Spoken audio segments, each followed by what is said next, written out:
తాకట్లో ఉన్న మీ బంగారాన్ని విడిపించి ఆ రోజు ఆన్లైన్ రేటుకి కొంటాం. Sharma gold company. నమస్కారం, సుమన్ టీవీకి స్వాగతం. నేను మానస. ఈ రోజు మనతో పాటు ఉన్నారు ప్రముఖ శివ ఉపాసకులు శివరుద్ర సాధువు గారు. వారితో మాట్లాడదాం. స్వామి గారు నమస్కారం అండి. నమస్కారం అమ్మా.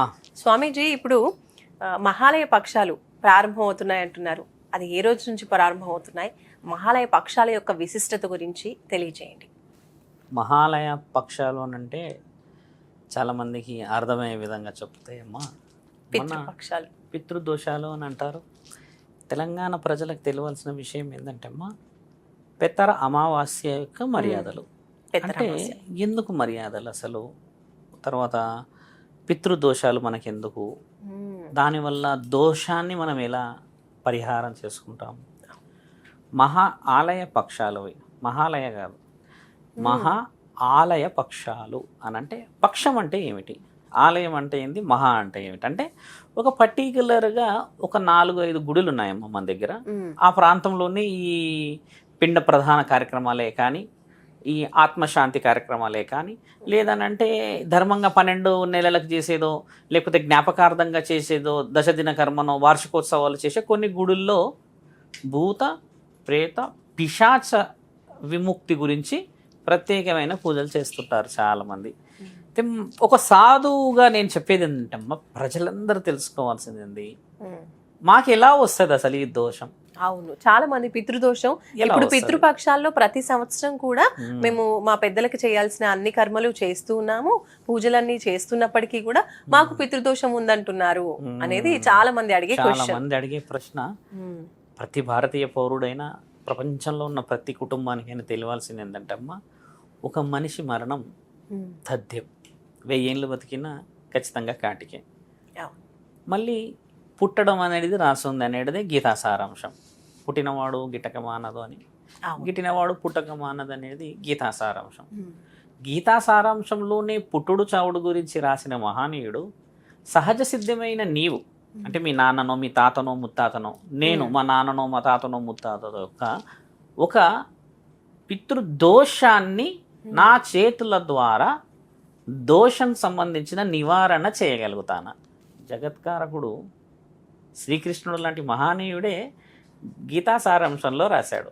మన మహానీయులందరూ, మహానుభావులందరూ తెలియాల్సింది ఏంటంటే, భగవద్గీత మీరు ఎక్కడ వింటారమ్మా? విన్నారా ఈ మధ్యకాలంలో ఎక్కడైనా? తక్కువ కదా. భగవద్గీత మన వాళ్ళందరూ ఎప్పుడు వింటారంటే అమ్మా, మన వాళ్ళు చాలామంది తెలుసుకోవాల్సిన విషయం, అంతిమ యాత్ర పోయేటప్పుడు వింటారు. అవును, అదే అమ్మ భగవద్గీత యొక్క సారాంశం కాదు, జీవిత సారాంశం భగవద్గీత. దాంట్లో పుట్టినప్పటి నుంచి ఆయన ఎలా ఎలా ఎలా ఎలా అని వివరిస్తాడు. మీరన్న ప్రశ్నకి వస్తాం. ఒక మనిషి యొక్క దోషం ఏ విధంగా వస్తుంది పితృలకు సంబంధించింది అంటే అమ్మా, ఇప్పుడు మీరే ఉన్నారు అమ్మ మా తల్లి, చాలామంది ఛానల్లో చూశాను, దోషాలు ఎలా పరిహారం చేసుకోవాలి అని చెప్తూ వస్తున్నారు. దోషం అంతరార్థం ఇంతవరకు చాలా తక్కువ శాతంగానే మాట్లాడాం. అసలు ఎందుకు వస్తుంది అనేది తెలుసుకోవాలి ముఖ్యంగా. ఆ దోషం ఎందుకు వస్తుంది? నాకు మీరు ఆడపిల్లలు, 2 ఆడపిల్లలు పుట్టారు ఒక తండ్రికి, మరి వాళ్ళకి ఎలా వస్తుంది దోషం? ఈయన గారికి 4 మగపిల్లలు ఉన్నారు, అయినా దోషం ఎలా వచ్చింది? అసలు ఈ దోషానికి అంతరార్థం ఏందని అంటే అమ్మా, ఒకప్పుడు మన ఋషి పరంపరలో సాధువులందరూ ప్రతి ఇంటికి గడప గడప ఊరూరా వచ్చి మనిషి మనుగడ మాట్లాడేవారు. ఇప్పుడు మీరున్నారు తల్లి, ఒక మామిడికి చెట్టుకు సంబంధించిన విత్తనాన్ని తీసుకెళ్ళేసేసి పలానా ఎక్కడో ఒక భూమిలోనో మంచి రేగడి మంచి ఉన్న దగ్గర, మంచి నేల మంచిగున్న దగ్గర మీరు పాతేస్తారు. పాతేసిన తర్వాత కొన్ని రోజులకి, 4 రోజులకో 5 రోజులకో దానికి సంబంధించిన చెట్టు వస్తుంది. మనం ఒక డిక్లరేషన్ ఇస్తాం, నేను పెట్టిన చెట్టు ఇది, దీనివల్ల వచ్చిందని కదా. ఇప్పుడు మీకు నేను మామిడి ఆకులు ఇచ్చాను, మీకు ఆకులు ఇచ్చాను అనుకోండి, ఆకులు తీసుకెళ్ళి మీరు పెట్టేశారు అనుకోండి ఒక దగ్గర, చెట్టు వస్తుందంటారా? రాదు కదా. ఇక్కడ ఎవరైతే వంశాభివృద్ధికి వీర్యానికి సంబంధించిన శక్తిని ఇవ్వగలుగుతాడో ఆయన మాత్రమే పితృదోషానికి సంబంధించిన నివారణ చేయగలడు. ఎవరు చేయగలుగుతారు? అర్థమైందా? మళ్ళీ మనం చెప్తాను, మళ్ళీ వివరణకు వెళ్తే అమ్మా, ఒక స్త్రీ అండాశయాలను విడుదల చేయగలదు, ఒక పురుషుడు వీర్యకణాలని విడుదల చేయగలడు. వీర్యకణాలని విడుదల చేసిన పురుషుడు స్త్రీ ద్వారా ఫలదీకరణ చెందడం ద్వారా 9 నెలల నుంచి 10 నెలల మధ్యలో ఒక బిడ్డ జన్మిస్తాడు కదా, దీని కారకుడు ఎవడయ్యారు? పురుషుడు. పురుషుడి ద్వారానే మాత్రమే పితృదోషం వస్తుంది. గమనించాల్సిన ప్రశ్న, పుత్రుడి ద్వారానే పితృదోషం అనేది ఏర్పడుతుంది, ఆడపిల్లల ద్వారా కాదు. రెండో ప్రశ్న, ఒక పుత్రుడి ద్వారా ఎందుకు ఆ వీర్య ఉత్పత్తియో లేకపోతే సృష్టి ఆరంభమో లేకపోతే సృష్టి యొక్క మర్యాద వంశాభివృద్ధో ఎలా మొదలవుతుంది అని అంటే, ఒక మీ నాన్నగారు మీ ముత్తాతను మీ ఎవరో తాతలు ఉంటే వాళ్ళకి కొడుకు లేని సమక్షంలో మరి ఎక్కడ పుట్టాలైనా? పుట్టించుకోబోయేవాడు పితృదోషానికి అర్హుడు. ఈ ప్రశ్న చాలా ముఖ్యమైనది తల్లి. ఎలా అంటే అమ్మా, ఇప్పుడు నేనున్నా అమ్మ, మా నాన్నగారు ఉన్నారు, ఆయన ఎక్కడెక్కడెక్కడో తిరుగుతూ ఉన్నాడు, దేశాటనలో భిక్షలు తిరుగుతున్నాడు. ఆయన ఎక్కడా కూడా కాలం చేసినా ఎలా చేసినా నేను మాత్రమే మా నాన్నగారి యొక్క ఆత్మని ఫలదీకరణ చేసి ఆయన గారిని పరమాత్ముడి యొక్క చరణాల దగ్గరికి చేర్చగలను. ఎవరు నేను? అసలు నేనెవరు? నాకు మా అక్క ఉంది, చెల్లి ఉంది, మరి ఇద్దరు ఉన్నారుగా, వాళ్ళు ఎందుకు చేయలేరు అంటే, మీ అక్క మీ చెల్లి చేసినా కూడా నీ తండ్రి పుట్టడు. నీ తండ్రి పుట్టుకకి కారకుడు మా యొక్క తాత ముత్తాత, మా యొక్క భవిష్యత్తు ప్రణాళికలో ఆయన నాకు రావాలి అని అన్నప్పుడు నీ భార్య ద్వారా నీ యొక్క భవిష్యత్తులో మనవల్ల రూపంలో వచ్చేవాళ్ళు పితృదోషాల నుంచి విముక్తి. ఇప్పుడు మళ్ళీ ప్రశ్న, బిడ్డలున్న వాళ్ళు ఎక్కడికి వెళ్ళాలి? మరి ఇద్దరు బిడ్డలే ఉన్నారు, మరి ఆడపిల్లలే, తండ్రి కాలం చేసేసాడు, మరి తండ్రికి ఎక్కడ దోషం వస్తుంది? మరి తండ్రి చనిపోయాడు అని అన్నప్పుడు ఈ ఇద్దరు ఆడపిల్లలు ఉదాహరణకు కొరివి పెట్టారే అనుకుందామమ్మా, ఫలితం రాదు, ముమ్మాటికి రాదు ఫలితం, కొడుకే పెట్టాలి. అయితే ఇక్కడ విషయం ఏంటంటే అమ్మా, తండ్రి యొక్క కర్మకాండలని బిడ్డ మనవడు చేస్తే కూడా 100% ఆ తండ్రి మళ్ళీ పుడతాడు. ఎలా పుడతాడు? మన దగ్గర చాలా మంది తెలుసుకోవాల్సిందంటే కొడుకులే చెయ్యాలి కాదు, బిడ్డ కొడుకులకి కూడా పితృదోష విముక్తి రాయబడిన పురాణం గరుడ పురాణం రాసి ఉంచారుగా. అందులో ఎందుకు అంటే, ఒక పురుషుడి ద్వారా నిన్ను మళ్ళీ పుట్టించుకోవడానికని నీ మనవడి రూపంలో, ఇప్పుడు నా కొడుకు నా బిడ్డ కొడుకు మనవడు కదమ్మా, బిడ్డ కొడుకు ద్వారా చేయడము చేత అక్కడ మళ్ళీ ఆయన వంశంలోకి నేను రావడానికి అర్హత. ఇదే మనం తెలుసుకోవాల్సిన ముఖ్యమైన ఉద్దేశం అమ్మా. దోషం ఇప్పుడు ఎక్కడి నుంచి వచ్చిందో చూసారా? ఈ దోషాలు ఎక్కడొస్తాయంటే అమ్మా, కొడుకు సకలమైన నిర్ణయాలు తల్లిదండ్రులకి బ్రతికున్నప్పుడు చాలా మంది చెప్పాలమ్మా, మీరు మాట్లాడుతుందంట చనిపోయిన తర్వాత దోషము గురించి.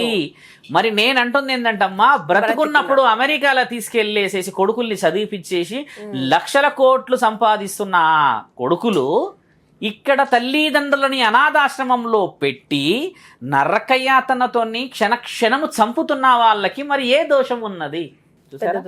దీనికన్నా పెద్ద దోషం, ఇంతకంటే పెద్ద దోషం లేదు కదా.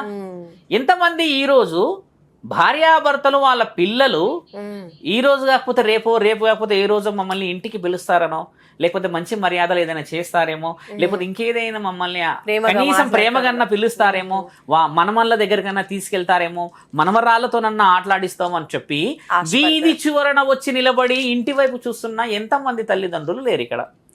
అవునా? ఇంతకంటే దోషము చనిపోయిన తర్వాత వస్తుందా? మరి నువ్వు ఆత్మని చూసినది కాదు, నువ్వు ఆత్మని మాట్లాడిన వాడివి కాదు, నీకు దోషం ఎక్కడి నుంచి వచ్చింది చూసారా?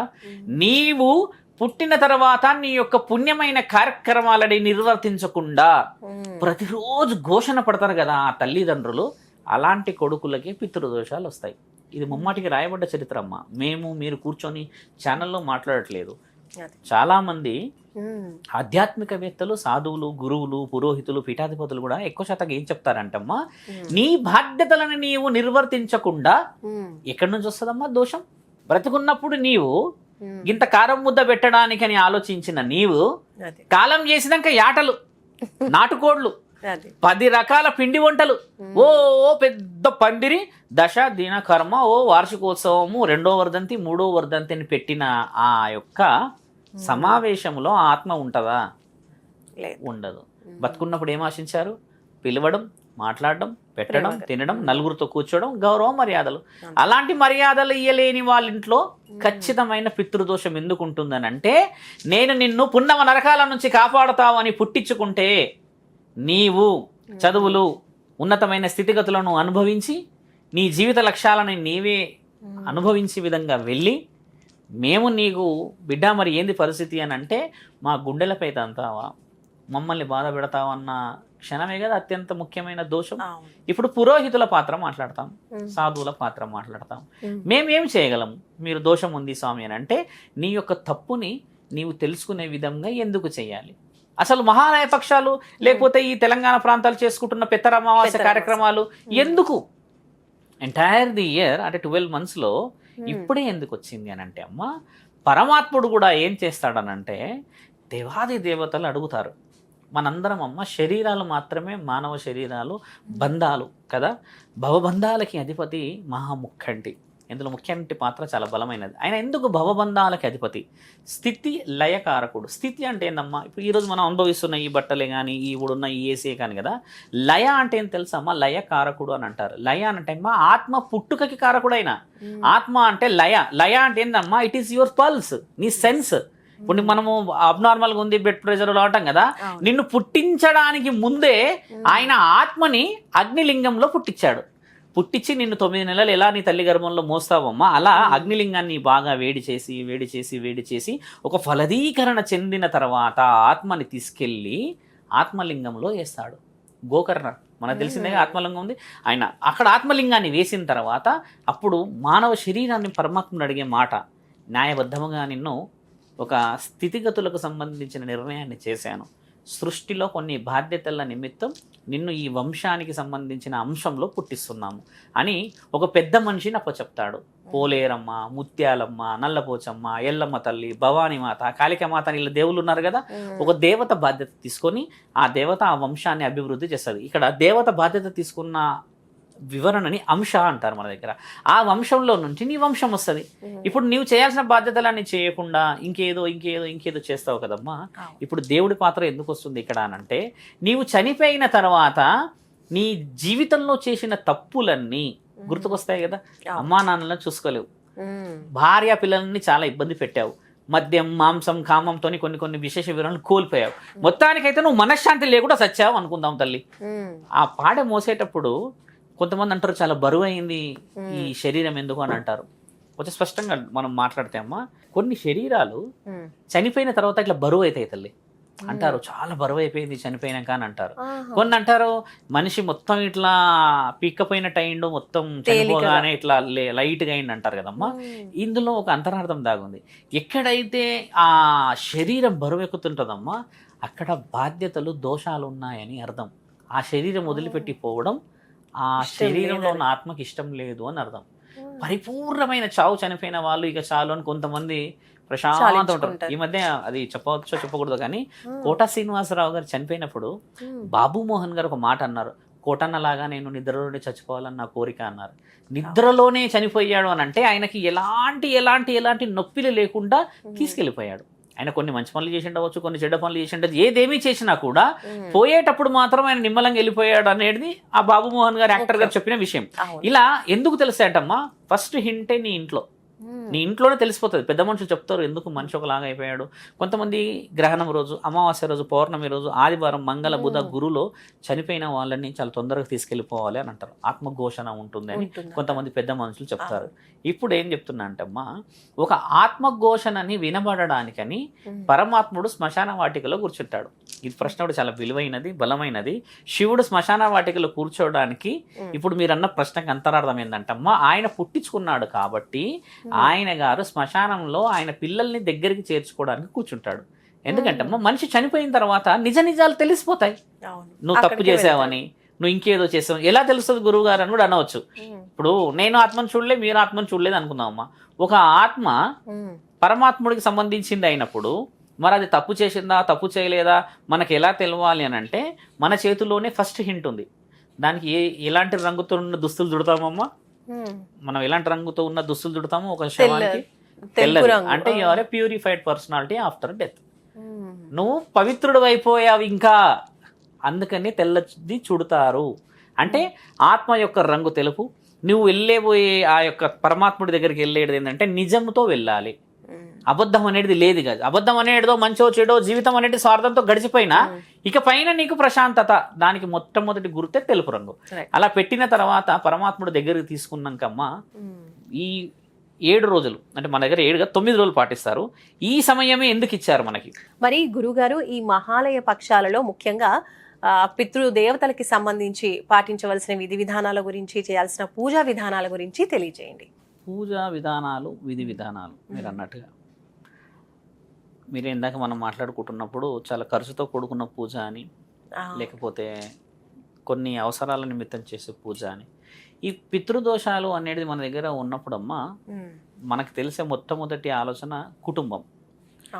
అశాంతియుతంగా మీ నాన్నగారు ఉన్నారు, ఇప్పుడు మీ నాన్నగారు చనిపోయారు లేదా తాతగారు చనిపోయారు అనుకుందాం, మీ వాళ్ళు మీ ఇంట్లో దయ్యమై భూతమై తిరుగుతారమ్మా? తిరుగారు. మరి పితృదోషం ఏ విధంగా వచ్చింది? కొంచెం అర్థం చేసుకోవాల్సిన ప్రశ్న. చాలామంది హట్ అయినా పర్లేదు, నేను చెప్పేది ఏంటంటే అమ్మా, మన వాళ్ళు మనల్ని ఎప్పుడు చనిపోయినా బ్రతుకున్నా హట్ చేయరు, మనం మంచిగా కోరుకుంటారు ముమ్మాటికి. మరి ఆ ఇంట్లో దోషం ఎక్కడి నుంచి వచ్చింది? ఇప్పుడు దోషం ఎక్కడొచ్చింది అని అంటే అమ్మ, ఈ పిల్లలు చేసే పద్ధతుల వల్ల దోషం వస్తుంది. అంటే పూజా విధానం కాదు, వీళ్ళు చూసే భక్తి శ్రద్ధలో, గౌరవంగానో, ప్రేమలో ఇవన్నీ లోపిస్తాయి చూడమ్మా. అక్కడ వాళ్ళు ఊరికే కళలో కనబడతారు. ఊరికే కళలో మరి అందరికీ కనబడరు. వాళ్ళు కొడుకుకి కనబడడమా, లేకపోతే మనవడికి కనబడడమా, లేకపోతే భార్య ఒకవేళ బతుకుంటే ఆవిడకి కనబడడమా ఎందుకు చేస్తానంటే, నేను ఒక ఆలోచన చేస్తే ఇంకా అది పూర్తి కాలేదు, అది పూర్తి చేయండి. మొన్న మేము రీసెంట్గా వెళ్ళిన దగ్గర ఒక ఊర్లో తండ్రి ₹1,00,000 అడ్వాన్స్ ఇచ్చాడు భూమికి, ఇంకో 6-7 లక్షలు ఇవ్వాలి, ఇవ్వలేకపోయాడు. ఆయన చనిపోయాడు, అడ్వాన్స్ ఇచ్చిన తర్వాత చనిపోయాడు, హాస్పిటలైజ్డ్ అయిపోయి చనిపోయాడు. ఇప్పుడు కొడుకులు ఆ మిగతా స్థలం కొనుక్కోవాలని ఎదురు చూస్తున్నారు. తండ్రి కలలో కనబడుతూ ఉన్నాడంట, ఏమని?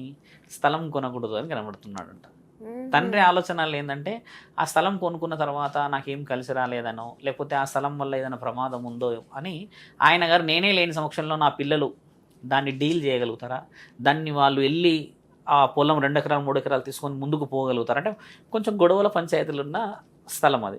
ఇప్పుడు తండ్రి వచ్చి ఏం చెప్తున్నట్టు అక్కడ మనకి, ముందుకు వెళ్ళకండి, ఇంకో చాలు, ఆ ₹1,00,000 ఇచ్చినా రాకున్నా మీరందరూ బాగుంటే చాలు, నేనే లేని సమక్షంలో అనేది గొప్ప సూచన. ఇప్పుడు మీరు అదే దాన్ని తండ్రి కలగల కనబడ్డాడు అని అంటే నేను ఆత్మ అని చెప్పొచ్చు. ఆత్మ కనబడింది అని అంటే అదేదో ఆత్మశాంతి లేదు, లేకపోతే ఇంకేదో పెద్ద పూజా నియమాలను ముందుకు తీసుకెళ్లాల్సిన అవసరం ఉందని చెప్పడం వ్యాపారం. తండ్రి కోరిన కోరికను తెలుసుకోగలిగి ఆ కోరిక అంతరార్థం ధర్మబద్ధంగా చెప్పేవాళ్ళు లేరు. పితృదోషం నాకు ఉంది తల్లి, పితృదోషం ప్రతి ఇంట్లో ఉంటది. తల్లిదండ్రుల బాధ్యతలలో బతుకున్నప్పుడు చేయలేని నీవు చనిపోయినాకనన్నా మరి అలా రుణంలో ఉండాలా వద్దా? పూజలు చేయాలి, ఎలా పూజలు చేయాలి? ఇప్పుడు మీరు అడిగిన ప్రశ్న చాలా మంచిది. ఇంటికి రంగులు వేసుకొని ఇప్పుడు మహాలయ పక్షాలలోనే ముఖ్యంగా ఎందుకు చేయాలి అనేది అంటే అక్కడ ఆగాం కాబట్టి చెప్తున్నా అమ్మా. పరమశివుడు ఏం చేస్తాడనంటే, ఈ సంవత్సరం మొత్తంలో ఈ 12 రోజులు ఆయన గారు మనకి స్పెషల్ గ్రేడ్ సిగ్నేచర్ ఇచ్చినట్టు. ఇప్పుడు ఆత్మలు పిండ ప్రదానం చేసినప్పుడు కాకి తినదమ్మా, కొన్ని ఉంటాయి మన దగ్గర, తినలేదు అని కొంతమంది బాధపడి ఆ తర్వాత వాళ్ళు ఏడుస్తారు, సంవత్సరం అంతా కాకి ముట్టలేదు నాయనో అని గొడవ పడతారు. అలా అలా అలా చేసిన వాళ్ళందరూ ఏం చేయాలంటమ్మా, ఈ యొక్క పెత్తరమాస కార్యక్రమాలు మన దగ్గర చేసే ఈ 9-10 రోజుల కార్యక్రమంలో, అంటే ఇప్పుడు ఎల్లుండి నుంచి మొదలు అవుతున్నాయి అవి, అలా చేసినప్పుడు ఏమవుతుందంటమ్మా, పరమాత్ముడు ఆత్మలను స్వీకరించడానికి అక్కడ ఆయన సిద్ధంగా ఉన్నాడు అని అర్థం. తప్పు చేశాడు, ఎన్నో 2-3 సంవత్సరాల నుంచి ఆయన గారి ఆత్మ శాంతి కాలేదు, ఇప్పుడు ప్రత్యేకమైన రోజుల్లో పూజ చేస్తే ఆయన ఇప్పటికన్నా శాంతిస్తాడు, కొన్ని అడ్డుపడి ఉన్న పనులన్నా అవుతాయని చెప్పేసి పూర్వీకులు, పెద్దలు, ఋషులు వీళ్ళందరూ పరమశివుడిని వేడుకున్న ఆత్మఘోష. వీళ్ళందరినీ ఎలా చేయాలి మరి? ఇంటింటికి ఒక ఆత్మరోధన. ఇప్పుడు ఇంటింటికి ఆత్మరోధన ఉన్నప్పుడమ్మా, ఒక ఆత్మని పరిపూర్ణమైన శాంతి పూజ చేయాలి అని అంటే, ఆ ఇంటికి దోషం ఉన్నదని తెలియాలి అని అంటే చెప్పే వాళ్ళు తక్కువ శాతంగా ఉన్నారమ్మా. కొంతమంది గురువులు చూసారా సినిమాల్లోనే, ఇంట్లో అడుగు పెట్టగానే ఇంట్లో మేము రాలేము చేయలేము అని అంటారు కదా, అలాంటి వాళ్ళు లేరు. ఇప్పుడు కాశీలో కొంచెం పెద్ద పెద్ద క్షేత్రాల్లో ఉన్నారు, వాళ్ళ వివరణలు వేరు. ఎలాంటి పూజలు చేసుకోవాలి? పురోహితుని పిలుచుకుంటావు, ఇంట్లో కొన్ని ధర్మ కార్యక్రమాలు చేసుకుంటారు, ఆయన గారికి ఇష్టమైన విశేష వివరణలు పెడతారు. ప్రత్యేకమైన గుడి లేవు తల్లి. నేను చెప్పింది కూడా ఏంటంటమ్మా, నీ ఇంట్లోని ఇలవెలుపు నీ కులదైవానికి ఉన్న మర్యాద ఇంకా వేరే ఏదైనా గుడిలో వస్తుందంటే ఎలా నమ్ముతాము? కాశీలో ఒక నానుడి రాసుంది, కాశీలో లేని సుఖము కడపలో ఉంది అని. కాశీలో మరి సుఖం ఉండాలి కదా, కాశీలో సుఖం ఉండకుండా మరి కాశీలోనే ఎందుకు రాశారు? అది కాశీలో మీరు వెళ్ళారు ఇప్పుడు ఉదాహరణ కాశీ, అన్ని స్లోగన్ చదువుతూ ఉంటే ఒక స్లోగన్ వస్తుంది, ఏమొస్తుంది అంటమ్మా, నీ కడపలో ఉన్న సుఖం కాశీలో ఉండదు. ఓహో, అంటే నీ ఇంట్లో నీ ఇల్లు గెలవలేని నీవు కాశీకి వచ్చి పరమాత్మని గెలవగలవా? ఓకే. ఇది చాలా ముఖ్యమైనది. అంటే ఎందుకు చెప్తున్నా అంటే అమ్మా, నీ ఇలవెలుపులు, నీ కులదైవము, నీ పెద్ద మనుషులు వీళ్ళందరూ నీ ఇంట్లోనే ఉన్నారు. నువ్వు వాళ్ళందరినీ కలిసిన తర్వాత మరి నీ ఇంట్లో పూజించుకున్న శివుడు కాశీలో ఉన్నాడు, ఆయనే ఈడున్నాడు కదా, మరి అక్కడ ప్రత్యేకంగా ఉండి ఇక్కడ ప్రత్యేకంగా ఉన్నాడా? కాబట్టి ఏంటంటే అమ్మా, నీ ఇల్లు నీవు నిర్భయముగా సంతోషముగా ఆత్మలన్నీ పవిత్రమైపోవాలన్న ఉద్దేశంగా పూజ చేస్తేనే స్వీకరణ. పూజా నియమ నిబంధనలకి పురోహితుడే ఎందుకు రావాలి అంటే, కుటుంబంలో బాధ్యతల్లో మన రంగులు వేసుకోను ఇంకేదో పురోహితుడితో ఈయన గారి పాత్ర ఏంది అసలు యాక్చువల్లీ ఇక్కడ అంటే అమ్మా, పురోహితుడే కానీ పండితుడే కానీ లేకపోతే పీఠాధిపతో సాధువుల పాత్ర ఏంటంటే అమ్మా, నీవు చేయలేని కర్మ ఫలితాలని కొన్ని ధర్మమైన పనులు చేసే స్థానంలో ఉంటారు కాబట్టి వారికి ఆ అర్హత ఆత్మఘోషణని పరమాత్ముడికి అప్పచెప్పే రోజులు ఈ 9 రోజులు. ఎందుకంటే అమ్మా, ఈ రోజుల్లోనే పరమాత్ముడు ముమ్మాటికి ఆత్మల సేకరణ చేస్తాడు అని చెప్పి మన దగ్గర శాసన ఘోషణ ఉంది. ఈ శాసనాల్లో ఈ ఘోషించడం ఏముంది అంటే, ఆత్మఘోష చాలా చాలా చాలా ప్రమాదం తల్లి. ఇంటికి కొంతమంది పెద్ద మనుషులు ఇంటి ముందు ఏడుస్తూ ఉంటారు కూర్చొని, ఎవరికి కనబడరు, మనవడికే కనబడతారు. కొంతమందికి ఏముంటది, మా అమ్మ నా కలలో వచ్చి ఏదో చెప్పాలనుకుంటుంది, నేను వినబడతలేదు కానీ అర్థమవుతుంది అంటారు కదా. వీటన్నిటికీ పరిష్కార మార్గము దైవాధీనంలో ఉన్న వాళ్ళే ఇవ్వాలి. ఎందుకంటే అమ్మా, నీ కుటుంబంలో కొన్ని బాధ్యతలను సక్రమంగా నిర్వర్తించలేవా, లేకపోతే ఇంకేదో చేయలేవా అన్న ఆ అంతరార్థంలో నేను ఇకపైన వీరికి ఒక గురువులాగా, ఒక పెద్ద మనిషిలాగా నేను ధర్మమైన మార్గాలకి వీళ్ళని తీసుకెళ్తాను అన్న ఒకే ఒక వ్యక్తి, సాధువు కానీ పురోహితుడు కానీ మన ఇంకెవరైనా సరే ఈ దైవాధీనం వీళ్ళ ద్వారానే ఆ ప్రదానం చేయించి ఆ పూజకు సంబంధించింది చేయిస్తే అమ్మ, ఆ ఆత్మ ఒక మనిషి మాకు ఇక పైన ఒక నిర్ణయాన్ని చేయగలుగుతాడన్న ధైర్యంతో నేను ఫలానా కడుపులో పుట్టాలనుకుంటున్నానా, లేకపోతే ఫలానా యొక్క బాధ్యతలో ఉండాలనుకుంటున్నానా, లేకపోతే ఫలానా దగ్గర ఉన్నాననుకునేది అదంతా దైవాధీనంతో జరిగే విషయాలు. ఇక్కడ మీరు పూజ ఎలా చేయాలి అంటమ్మా, నీ దగ్గర 1 కోటి రూపాయలు ఉంటే నువ్వు 10 లక్షలు ఖర్చు పెట్టి చేసుకో, 1,00,000 మందికి తినిపించు భోజనము. నీ దగ్గర తిండే లేనేకి కష్టమైతే నువ్వేం పెడతావు? ఇక్కడ చాలా వివరంగా మాట్లాడాలి. నా పేరు శివరుద్ర సాధు, ఎవరైనా వస్తే నా నెంబర్ ఇవ్వండి, నేను మాట్లాడతా. పిండంకి ఏ రూపం ఉంది? తెలుపు రంగు పిండం ఎందుకు పెడతాడు? రుచికరమైన భోజనము తిన్న నీవు, మటను చికెను అది ఇది ఇంకెన్నో ఎన్నో ఎన్నో రకాలు తిన్న నీవు చనిపోయిన తర్వాత తినడానికి శరీరం లేదు, పవిత్రమైన వాడివి నీవని పిండాన్ని తెలుపు రూపంలో పెడతారు. ఎందుకు తెలుపు రూపంలో పెడతారంటే, నాయన నువ్వు వచ్చింది కూడా పిండం రూపంలోనే. దీని అంతరార్థం తెలియాల్సిన అవసరం ఉందా లేదా? ఒక పిండం పెడితే మరి పిండాన్ని స్వీకరిస్తాడా? వచ్చి తిన్నట్టుందా? లేదు. పవిత్రత మాత్రమే. పిండ స్వీకరణకి నీళ్ళల్లోనే ఎందుకు వేయాలి? అస్థికలన్నీ గంగలో కలుపుతారు. ఒకప్పుడు గంగలో కలిపేదే ఉండేది మన దగ్గర. పిండ ప్రదానం ఎవరు చేయాలి తెలుసా అమ్మ? ఎవరినైతే పూడుస్తారో వాళ్ళు చేయాలి పిండ ప్రదానం. ఇది కూడా ఉంది మళ్ళీ. కాల్చిన వాళ్ళకి పిండ ప్రదానం చేయడానికి లేదు. ఇది నిజమైన నిజం. ఒప్పుకోకపోతే కుదురుతుందా? ఎందుకు స్వామి పిండ ప్రదానము పూడిస్తే లేకపోతే కాలుస్తే వచ్చింది అనేది కూడా చాలా మందికి తెలియాలి. ఒకప్పుడు కేవలం కాల్చడమే ఉంది కదా. కాశీ మహాక్షేత్రంలో సత్యహరిశ్చంద్రుడు చేసిన మహా కార్యక్రమాలు ఉన్నాయి. స్వయాన కొడుకుని కూడా ఆయన స్వయంగా ఆయన చేతులతోనే చితికి మంట పెట్టిన మహాక్షేత్రం కాశీ. అక్కడే కాల్చడం ఉన్నాక ఈ రోజు నువ్వు పూడ్చే అర్హత నీకు ఎవరిచ్చారు? ఒకసారి చూయించమ్మా, ఇక్కడ రాసుందా? నేను ఎందుకు కాల్చారో చూయిస్తా మీకు. నేను పూడ్చడం గల ముఖ్యమైన కారణం మనిషి జ్ఞాపకం తల్లి. మా అమ్మ ఇలా ఉండేది, నా భార్య పిల్లల రూపం ఇలా ఉండేదని కొందరు వ్యక్తులు వాళ్ళ ప్రేమని దూరం చేసుకోలేక పూడ్చుకొని అక్కడ కూర్చొని ఆ పువ్వు పెట్టి చెట్టు పెట్టి జ్ఞాపకంగా పెట్టుకున్నారు. అలాంటి వాళ్ళదే మా దోషము.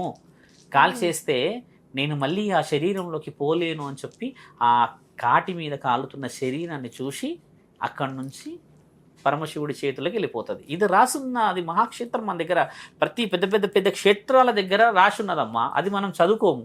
నీ జ్ఞాపకానికి ఈరోజు శ్మశాన వాటికలన్నీ ఫుల్ అయిపోయాయి. కొన్ని శ్మశాన వాటికల గ్యాపే లేదు. నువ్వు ఎంతమందిని పూడుస్తావమ్మా? నిన్ను పూడ్చిన దగ్గర ఇంకొన్ని పూడుస్తున్నారుగా రేపొద్దున. ఇప్పుడు నేను చెప్పింది ఏంటంటే అమ్మా, మహాలయ పక్షాలలో ధర్మబద్ధమైన చేయాల్సిందల్లా నీ అంతరాత్మతో చేసే పూజ. ఈ 9 రోజులలో కొంతమంది ఆకుకూరలతో పెడతారమ్మా. అవును. కొంతమంది వచ్చేసి పండ్లు పలహారాలు పెడతారమ్మా. కొంతమంది అయితే డైరెక్ట్గా పెద్దవే పెడతారు. బాటిళ్ళు థమ్సప్లు పెడతారు, నాన్ వెజ్లు పెడతారు, మాంసాహారాలు పెడతారు, పెద్ద వండి పెడతారు కదా. ఇన్ని పెట్టిన దాంట్లో వాళ్ళు రుచి చూడరు. రుచి చూసేదల్లా కేవలం నువ్వు పెట్టిన పిండ ప్రధానమే. మనిషి బతుకున్నప్పుడు రుచికరమైనది పెడతారని ఎదురు చూసి చూసి చూసి చూసి కళ్ళు మూసిన ఆ తల్లిదండ్రులకమ్మ ఓ బలంగా పెడితే తింటారా? అది నమ్ముతా అమ్మ, నమ్మడానికి ఉందా తల్లి? మిమ్మల్ని ఎక్కడైనా అమర్యాద చేస్తే తింటారా అక్కడ భోజనం? తినరు. తినలేము. అది మీ ఇంటికి వచ్చి పచ్చడి తిన్నా కూడా నా ఇల్లు నా సొమ్ము అనుకుంటాం కదా. ఈ తల్లిదండ్రులు ఈ దోషాలు ఆశించేది అదే అమ్మా. నా పిల్లలు సకలంగా సుఖంగా ఉంటే అదే మాకు తృప్తి, అందుకని మేము తను చాలించి వెళ్ళిపోతున్నామన్న వాళ్ళకి మరో పుట్టుక. ఈ 9 రోజులు ఎప్పటి నుంచి పెట్టాలంటమ్మా? 22 నుంచి మొదలు. ఇప్పుడు ఈ పౌర్ణమి ఎల్లుండి 7వ తారీఖు పౌర్ణమి ఉంది తల్లి. పౌర్ణమి తర్వాత మన దగ్గర బతుకమ్మ కార్యక్రమాలు మొదలు.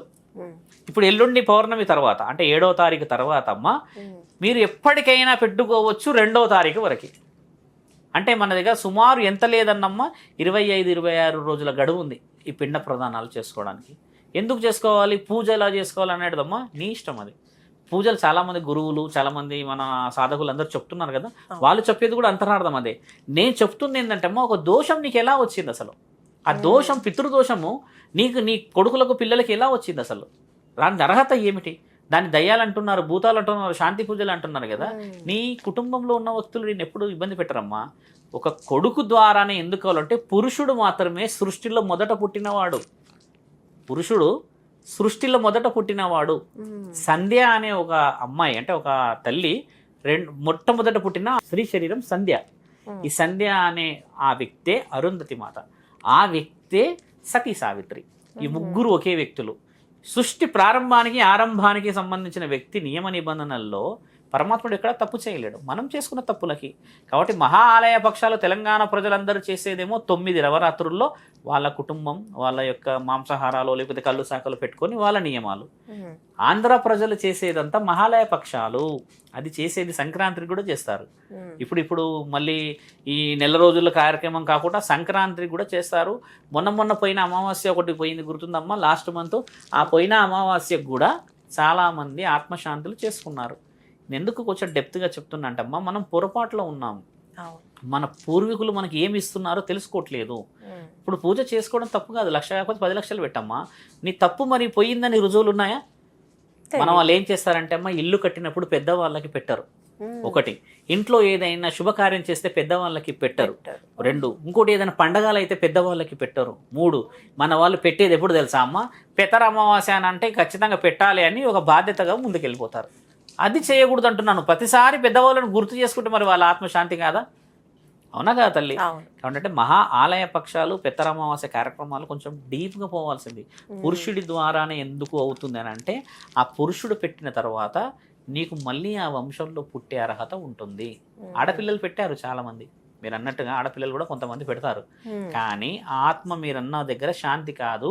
ఆ శాంతి చేయడానికి వచ్చిన వాడే ఆ పురోహితుడు. ఒక విధంగా ఆ సాధువు నిన్ను మళ్ళీ పుట్టకడానికి, నువ్వు మళ్ళీ ఆ వంశంలో రావడానికి అర్హత తీసుకున్నవాడు. నేను పెట్టడం వల్ల నీ యొక్క బీజాన్ని మళ్ళీ వేయడానికి అర్హత తీసుకున్నావు. ఆ వంశంలో మనవడి రూపంలో, కొడుకు రూపంలో, బిడ్డ రూపంలో, మేనత్త రూపంలో ఎక్కడెక్కడ కూడా పుడతావు.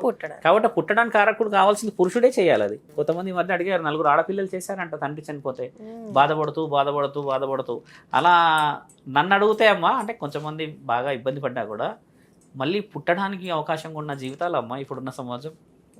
పుట్టకూడదు, పోయిన వాళ్ళు అడ్డుపోవడమే మంచిది.